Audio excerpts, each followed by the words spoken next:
It's Saad Awad back here on the program. A big media day for him. He's got Ryan Quinn coming up, Bellator 178. That's April 21st out in Connecticut at the Mohegan Sun. Most folks at home don't know how media day works, like when you're at home. So kind of take the folks at home how a media day for Bellator works for you. It goes nonstop from phone call to phone call to phone call. I've been on the phone since 2. I think it's 4:30 right now. Yep. So it's they click you on with one call.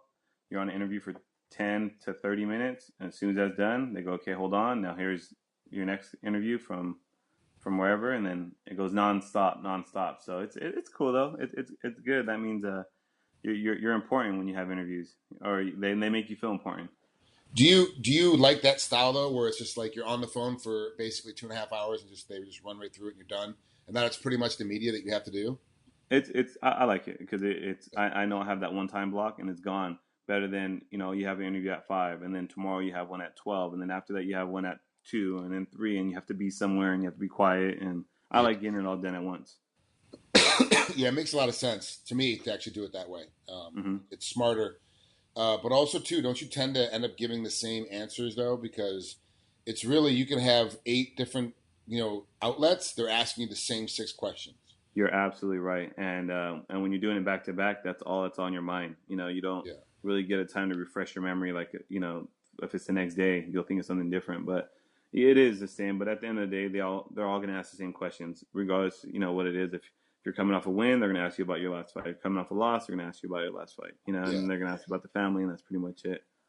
Yeah, and then how was your training camp? Oh, it's the best training camp of my life. Or what have you done differently in this training camp? Nothing really, man. I got the best training partners, I got the best gym. It's like you just have to kind of give rigmarole because it all gets dumped on you at one time. And it's obvious. Anybody that goes and looks at your record, you haven't been doing great, over your last 4 fights. You've been up and down a little bit.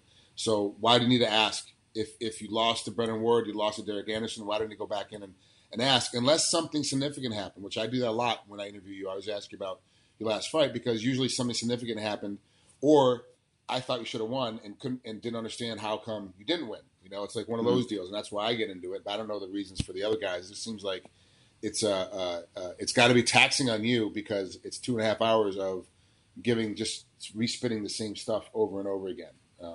It is. It's gotten to me before, but now I'm kind of, I've been doing this for pretty long. Mm-hmm. So now I know what to expect, and I know how to get myself out of questions, and I know how to keep myself in questions if I need to. So it's cool. It doesn't bother me anymore. So let's talk about your upcoming fight. Like I said, you've been up and down over your last. I think you're 1-3 in your last 4, if I remember correctly. And it's got to be tough on you. It's got to be wearing on you that you're like, man, I got to get a string of wins, not just a win, not just win this next fight against Ryan Quinn, but I got to win a bunch in a row to get myself on that track and get yourself on that pace. What's your mindset like coming into this training camp, knowing that you need to get, that you want to get, not you need to get, but you want to get 4 or 5, 6 fights in a row on a win side? What's the training camp like on this first fight? You just push yourself a little more. Like the fights that I did lose, that I lost a decision that I felt like I won, I go back and I watch them and I'm like, man, well, maybe if I would have stepped on the gas pedal a little bit more. And I know at the time I was stepping on it as hard as I could, and that's all my body would let me do. So when I am training, I'm thinking, it's time to push because I need to be able to push in those. I mean, I push pretty hard as it is, but coming off of decision losses to Patricky and Anderson, I felt like I could have pushed a little bit more, or I couldn't in the fight, but if I would have, I could have took the edge. Because to me, they were close fights. I thought I won the Anderson fight. Patricky fight, it was pretty close. I broke my hand, so I'm not blaming it on the hand, but I know if I had 2 hands, it would have been a different fight. So, so me knowing, when I come into my training camps and I am in the bad position, I push myself through it mentally so that when I'm in those fights, I can push myself through them and get the extra takedown that I need, or get the extra kick that I need to throw, or the extra punch in before the bell rings, so I could win the rounds, on the judges' scorecards. Yeah, and that becomes, you raise a good point.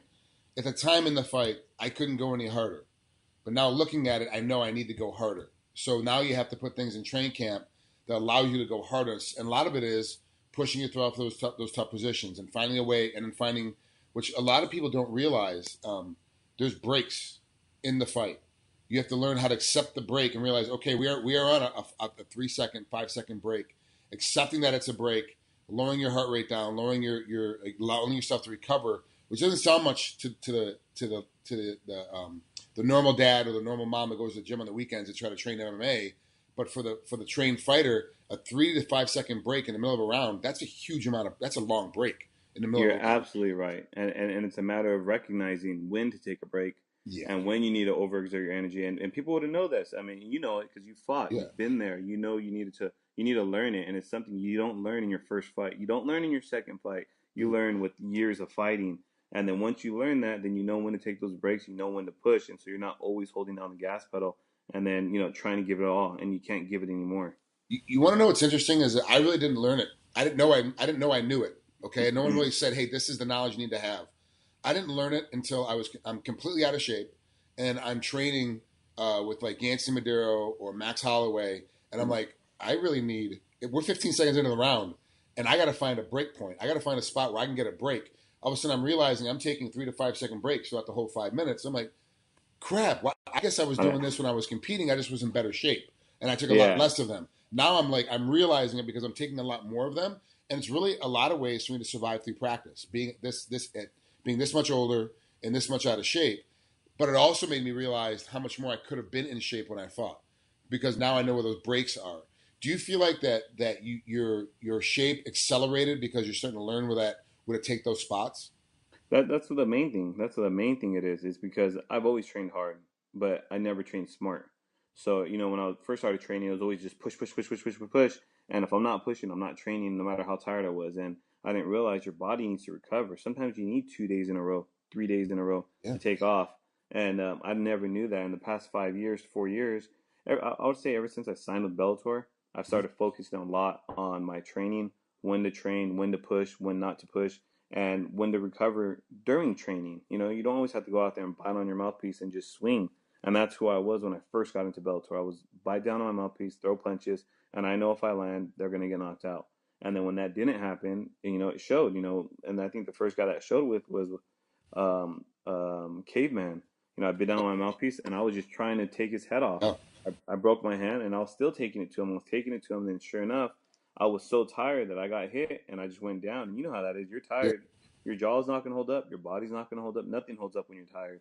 And that was like really a turning point for me. I was like, dude, I could have cruised for the rest of the rounds, and I could have still beat him. But instead, in my head, it was I have to take him out because that's all I know.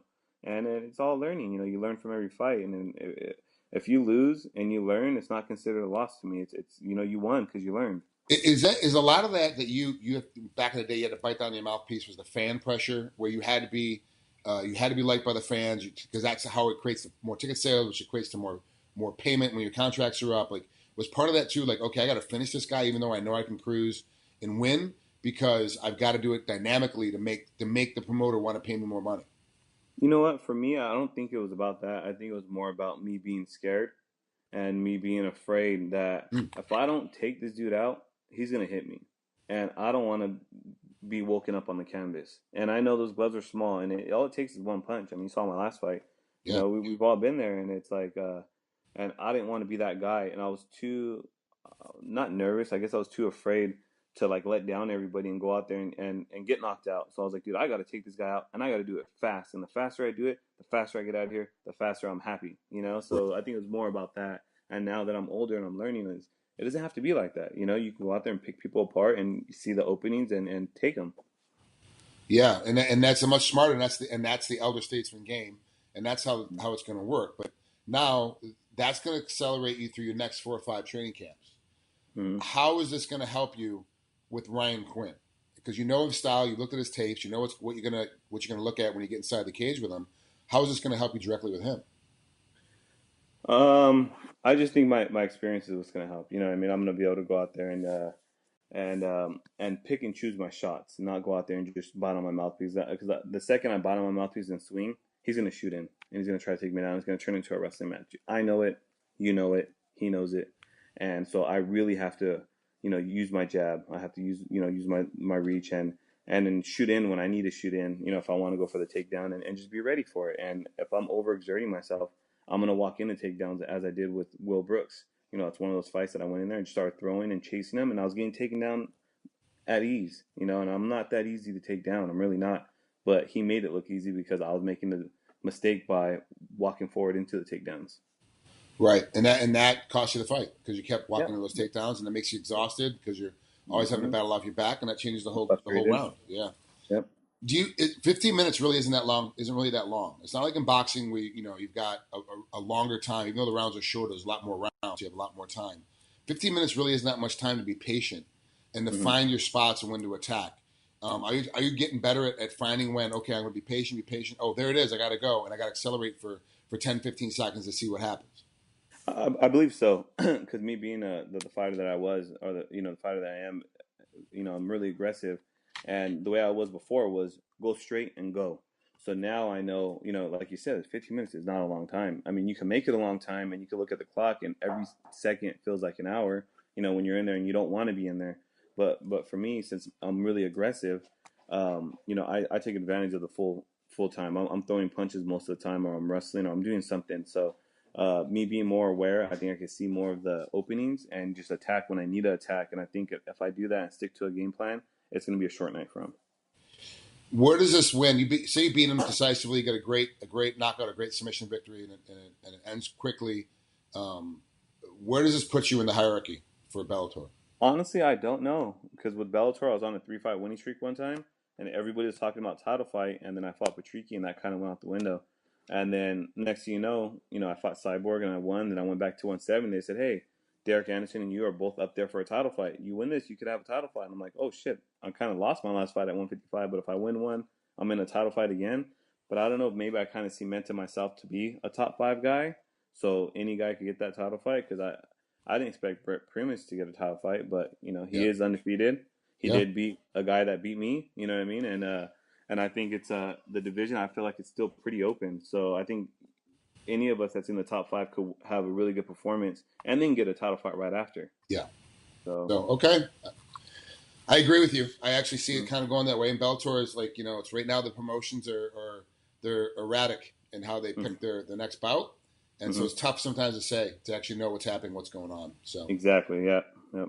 I know you've had a long day of training and of doing interviews, so I'll let you out of here. So thanks so much for coming Yeah. on here. I really appreciate it. It's always great to talk to you.